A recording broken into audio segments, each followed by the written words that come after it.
Salut tout le monde, j'espère que vous allez bien. En ce qui me concerne, ça va plutôt pas mal. Alors comme d'habitude, on met les petits pouces, on s'abonne, on laisse des commentaires comme bon vous semble. Alors aujourd'hui, je vais vous faire un pavé de bœuf, sauce au roquefort et pignon de pain. Donc pour faire la sauce, il faut des pignons. Enfin les pignons je les mets à la fin.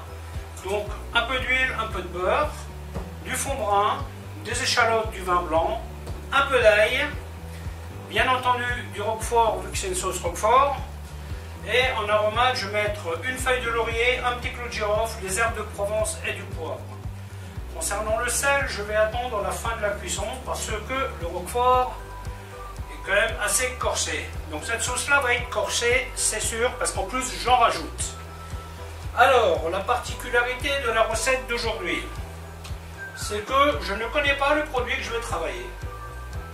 L'autre jour, par hasard, j'ai acheté des pavés effeuillés de charolais.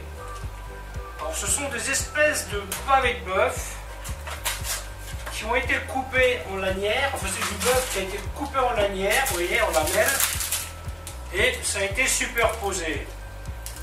Alors, je ne sais pas ce que c'est comme viande, à part que c'est du bœuf, parce que maintenant, on ne nous dit plus quelle est la viande qui compose votre plat. Et je me suis dit, tiens, pourquoi pas essayer? Et suite à ça, je me suis dit, tiens, pourquoi pas faire une vidéo où j'explique le comment du pourquoi. Donc, sur ce truc-là, ils vous écrivent que vous le mettez 1 minute dans la poêle d'un côté, 1 minute de l'autre. Et après, à petit feu, vous le cuisez 14 minutes. Pensez bien que ce système ne me convient pas. Donc moi ce que je vais faire, je vais le démarrer dans ma poêle, donc sans décongélation. Et ensuite, je vais le transvaser sur cette plaque-là et je vais le mettre au four.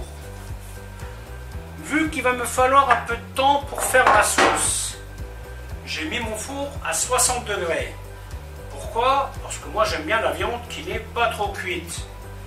La cuisson saignante étant entre 55 et 60. Donc, en mettant mon four à 60 degrés, je ne risque pas de trop cuire ma viande. Si vous aimez bien votre viande bien cuite, vous pouvez monter votre four. C'est ce qu'on appelle la basse température en ce qui me concerne. Donc voilà, ma viande elle va rester tranquillement et une fois que ma sauce sera prête, je peux toujours accélérer cette viande. Voilà, écoutez, je vais vous montrer comment faire tout ça. A tout de suite. Première des opérations, mettre un peu d'huile, un peu de beurre dans la plaque. Dans la casserole pour être plus précis. Ensuite, on déballe la viande, bien entendu.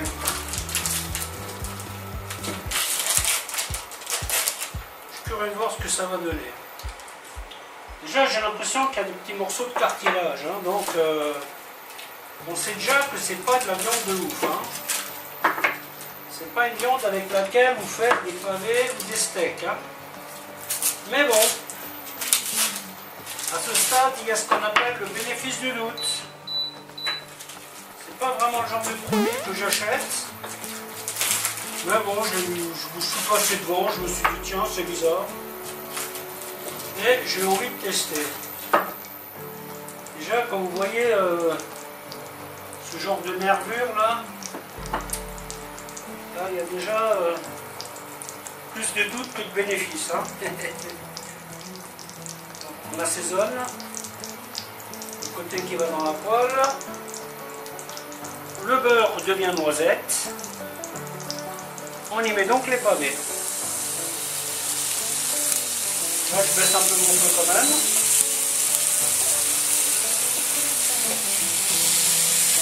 Pavés que je vais laisser 2 minutes. Là, j'ai du fond brun, bien sûr, que j'ai fait moi-même.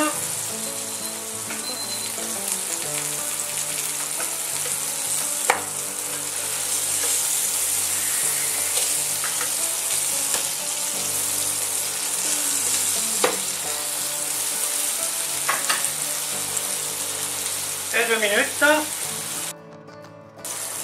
pignons, vous les faites tout simplement torréfier dans une poêle sans matière grasse. Par contre, faites attention, restez à côté parce que c'est le genre de truc qui met longtemps à démarrer. Et une fois que ça démarre, ça va très très vite. Hein. Donc l'idée n'est pas de les carboniser, hein. Il faut qu'ils aient une jolie couleur comme ceci. On pose la viande sur la plaque.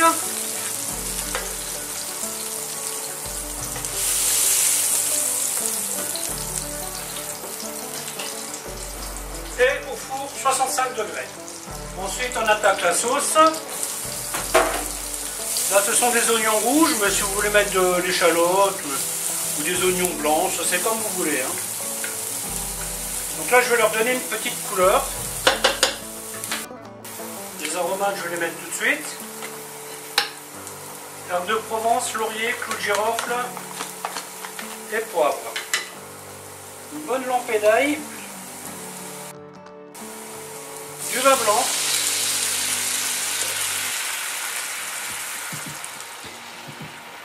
Là, je vais mettre à peu près 10 centilitres. Vin blanc que bien sûr je porte à ébullition.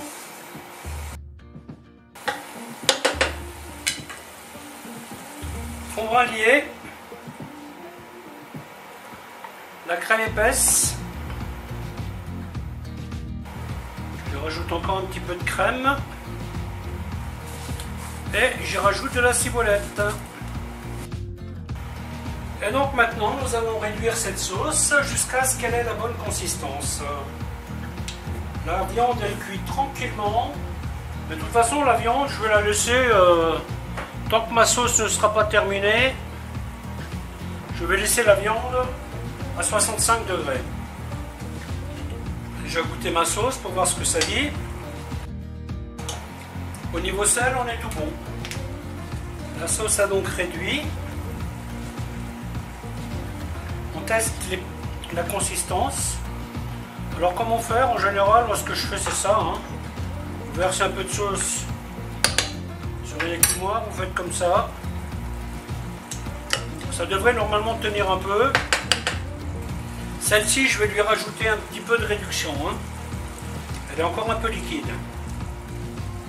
Maintenant, nous sommes à la bonne épaisseur. Alors assurez-vous que les oignons et échalotes sont cuits. Hein. Voilà, donc arrive le moment de tester la viande. Je vais utiliser ma sonde de cuisson. Alors, par contre, je ne vais pas regarder l'heure. Je ne sais pas combien de temps je vais laisser dedans. Alors, déjà, c'est dégelé. Ça, c'est déjà une bonne chose.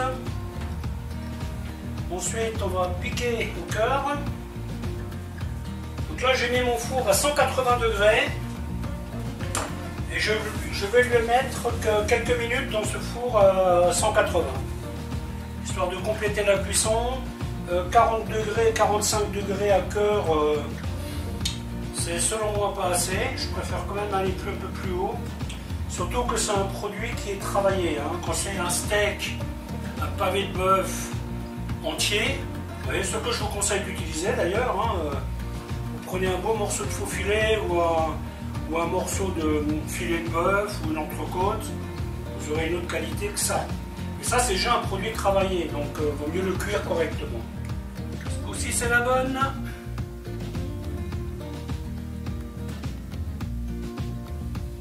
Ok, au niveau cuisson c'est bon. Maintenant bien sûr, on va goûter. Suspense, suspense. Donc là on est sur du à point. Hein. Alors c'est pas mauvais. C'est pas vraiment ce que je qualifierais comme quelque chose de bon. Là comme ça ressemble un peu à un steak haché. Vous voyez toute cette eau là, elle ne devrait pas être là. C'est tendre. Donc il est dit que ce sont des tranches de viande superposées, mais bon, dans quel sens ils les ont superposées, j'en sais rien. Voilà, donc en conclusion, je vais vous dire que bon, ça fait le job. Je persiste à dire qu'il est mieux d'utiliser de la vraie viande. non élaboré. Mais si vraiment vous êtes débordé, vous n'avez pas le temps, vous n'avez pas envie, ce truc-là, bon, c'est pas mal, quoi. Ça passe. Comme ils disent dans un film, c'est pas bon, mais ça nourrit. Ok, allez, à bientôt, ciao.